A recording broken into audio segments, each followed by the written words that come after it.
My Doctor, your health anytime, anywhere. Hello, lovely people. Welcome to the My Doctor podcast. My name is Mwesigwa Joy, and I am your host.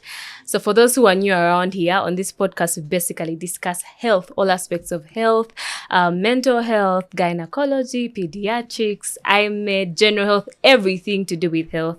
And you're welcome here. So for today, we're going to discuss malaria.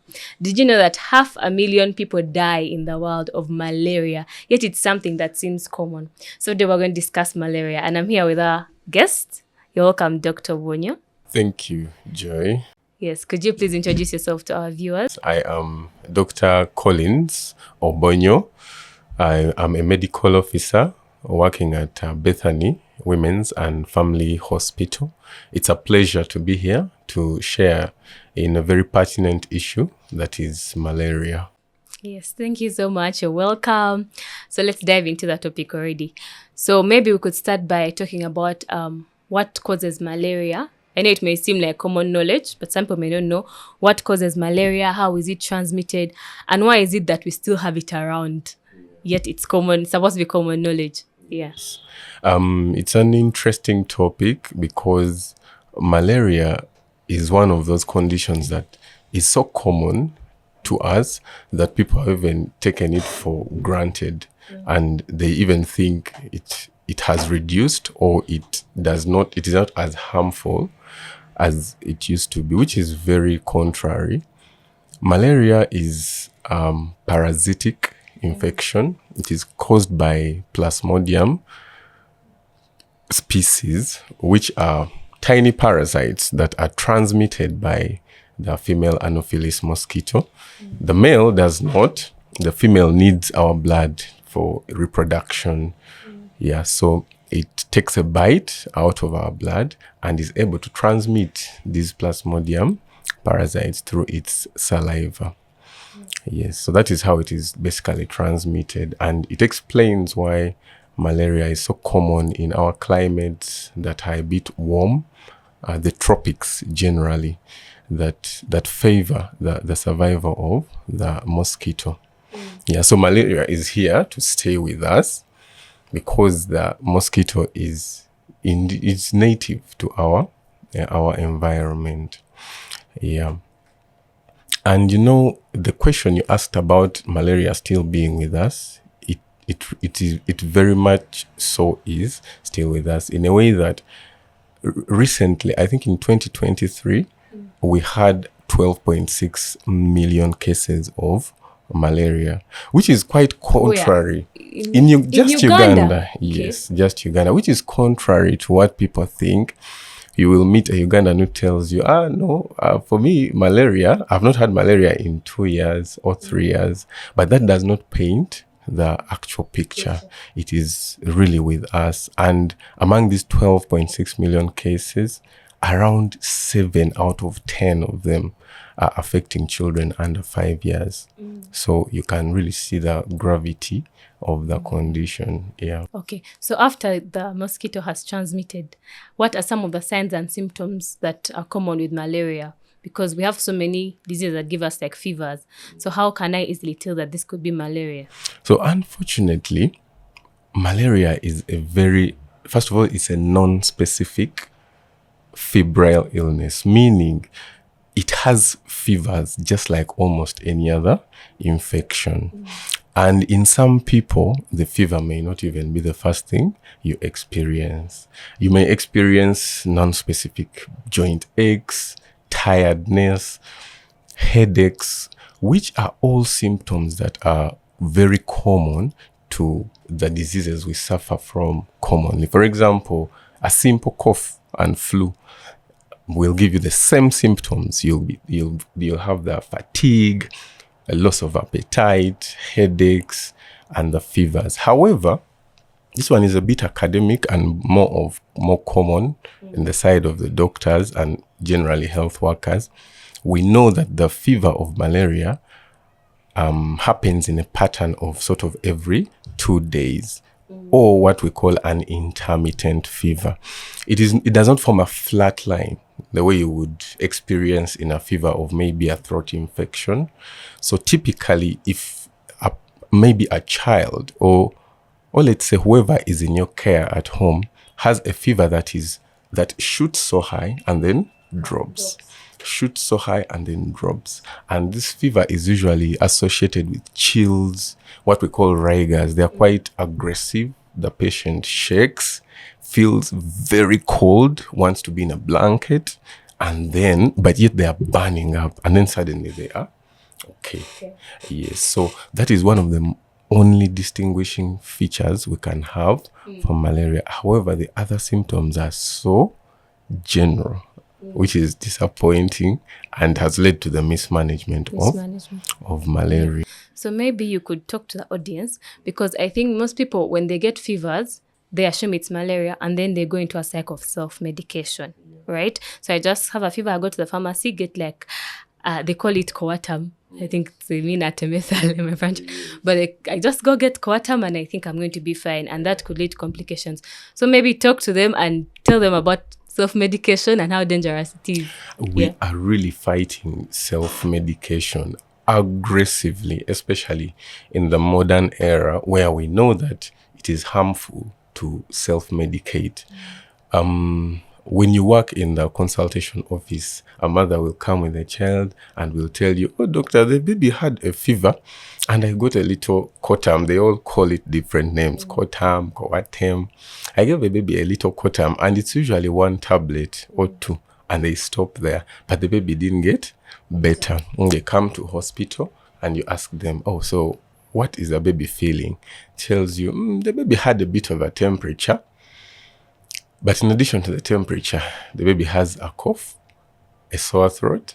The baby has a clearly running nose. So that's one of the cases that really should first indicate to you, a parent or a caretaker at home, that this individual may not be having malaria.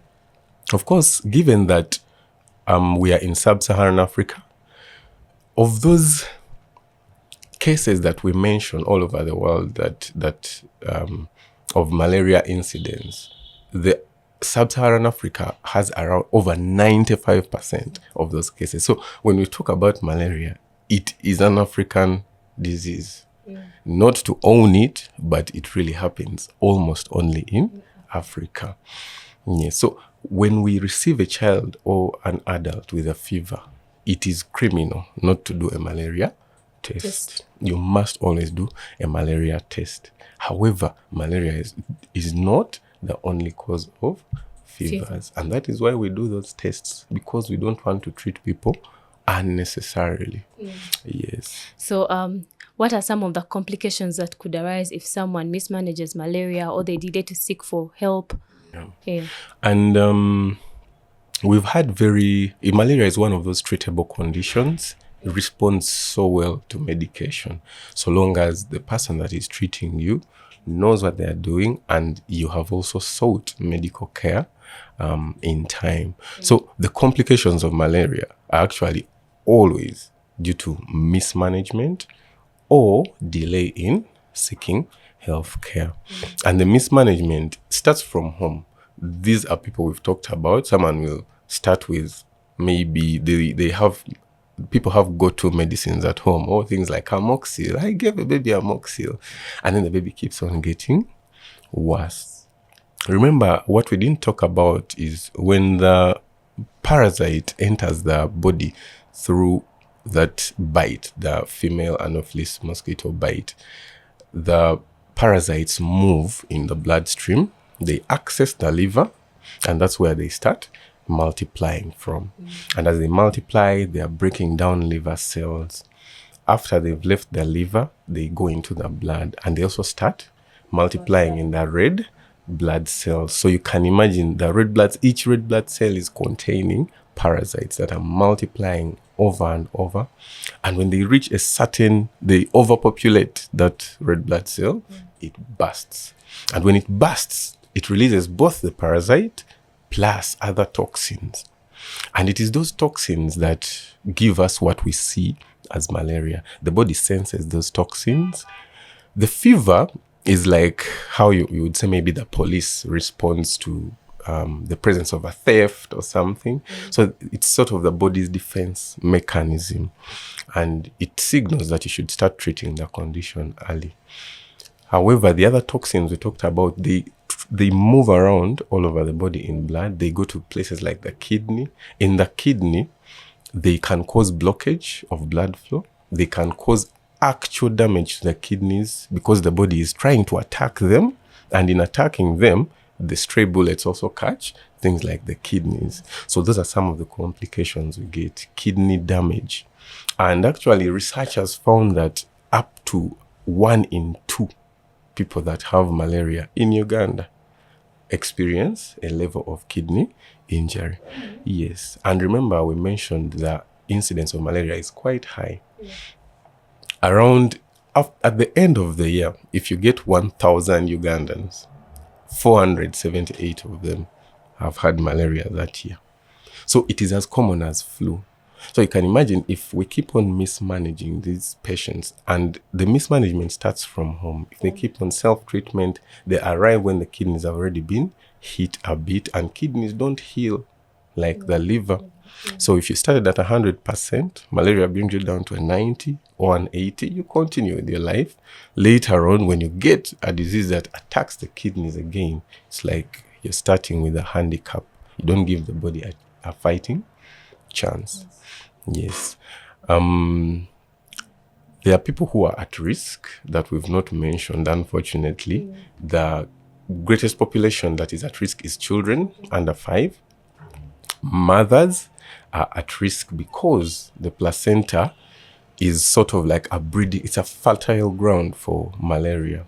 And when malaria hides in the placenta, it blocks the supply of nutrients to the baby. So children born to mothers with malaria will be smaller than usual.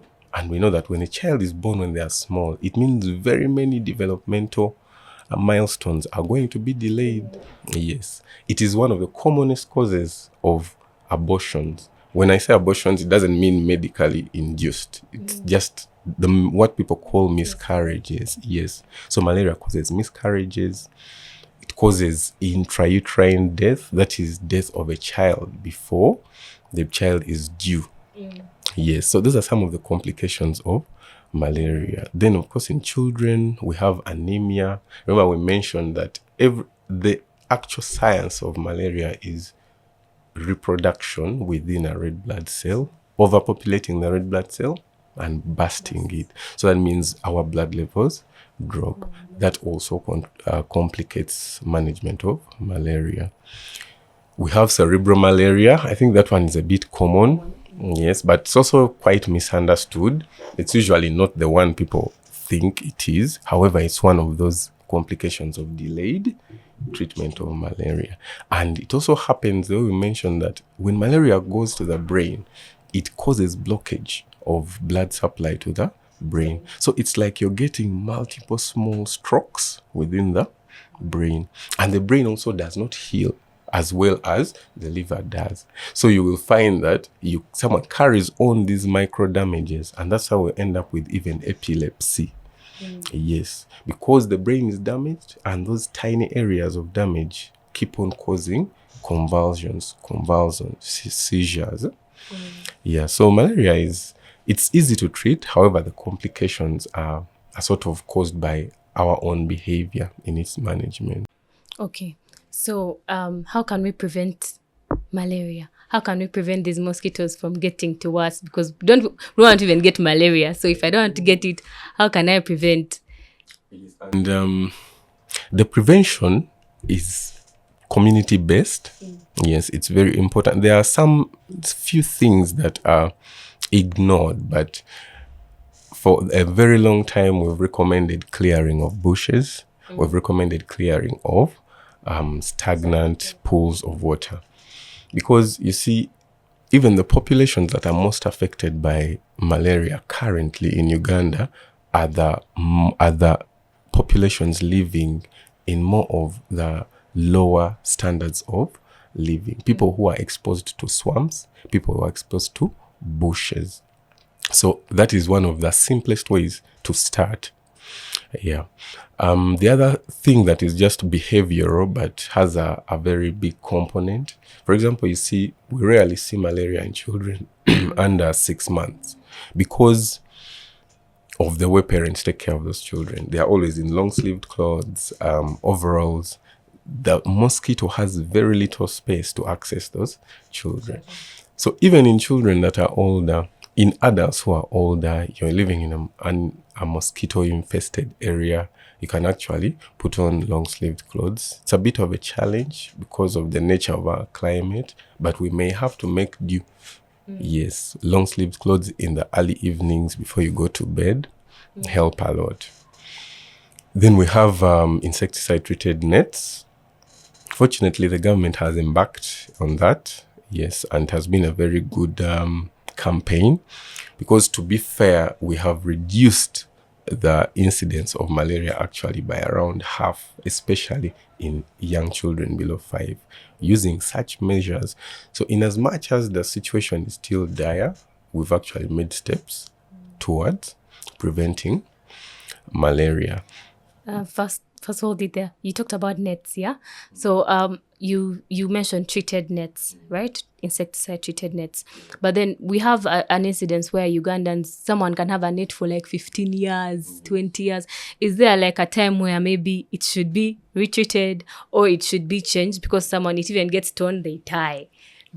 So is that net still working? No, actually, because we have to be very, very vigilant because there are even nets on the market that are not treated insecticide mosquito nets. So they do not help. The mosquito will wait for this person at the edge of the net and still have access to this individual. So we have to be very careful. The government nets actually do a very good job. Some are distributed by NGOs. Yeah, so we would actually recommend periodic changing of these nets. Yes, before the pyrethrum derivative of the insecticide is depleted. Yeah. Then I think I've seen nowadays we have mobile or personal dispensers, the electric ones, coils that also have insecticides. So those ones are very helpful. The electrically dispensed insecticide is a bit expensive, so it's understandable. However, there are coils that are quite affordable. Yeah. Yeah, okay. As we come to the end of the episode, maybe we could talk about, have you surfaced with any myths around malaria, any things people believe that may not be true? Yeah.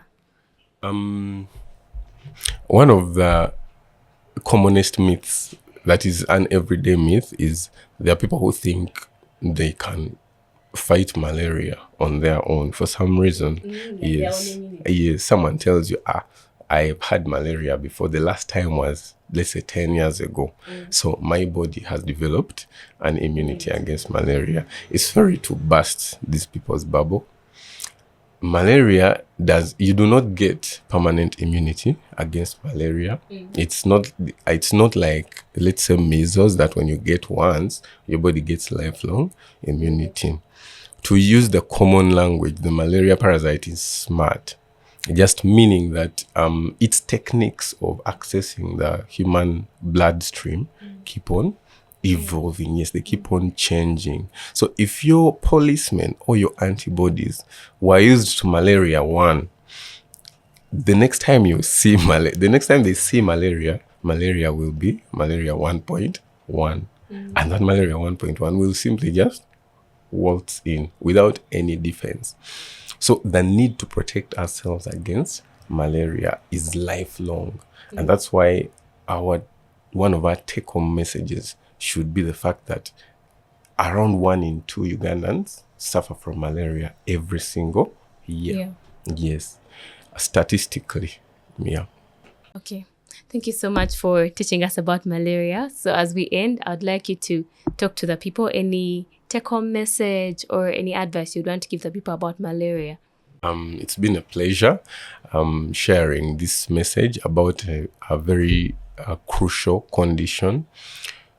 I want us to, it's not to scare the population, but just to to leave us in the know that we may fear conditions like TB, cancer, but smiling at the top of this list as the leading cause of death in Uganda is actually malaria. And that happens every year. So whatever the efforts we've done to reduce malaria, we are still fighting, but malaria is still a very common condition. And the people that are most affected are young children below 5 years of age and pregnant mothers. Fortunately, we have prevention methods, especially for the mothers. Monthly FANSIDA, do not take it for granted. Please take it religiously.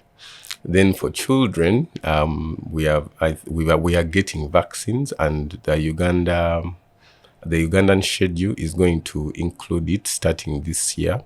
The baby should get 5 doses between the period of birth and 5 years. So I think the government will roll out the campaign soon. Okay. Thank you so much, Dr. Obonyo, for telling us about malaria. I'm sure people have really learned a lot. Thank you so much for taking off time to come and talk to us. No, pleasure. Thank you so much. To our audience, hope you've learned something. Our take-home messages: malaria is a lifelong disease, so we need to prevent it. Use mosquito nets, change them often. We've talked about very many preventive mechanisms, right? And also avoid self-medication. Not every fever is malaria. And also, you cannot develop lifelong immunity against malaria. So be vigilant, go and get treated very fast, and be managed well. Thank you so much for watching this episode. Hope you have enjoyed. You can drop a comment in the comment section and give us feedback or any topic you'd want us to talk about. Thank you so much for listening in. This is the My Doctor podcast. Your health, anytime, anywhere. My Doctor, your health, anytime, anywhere.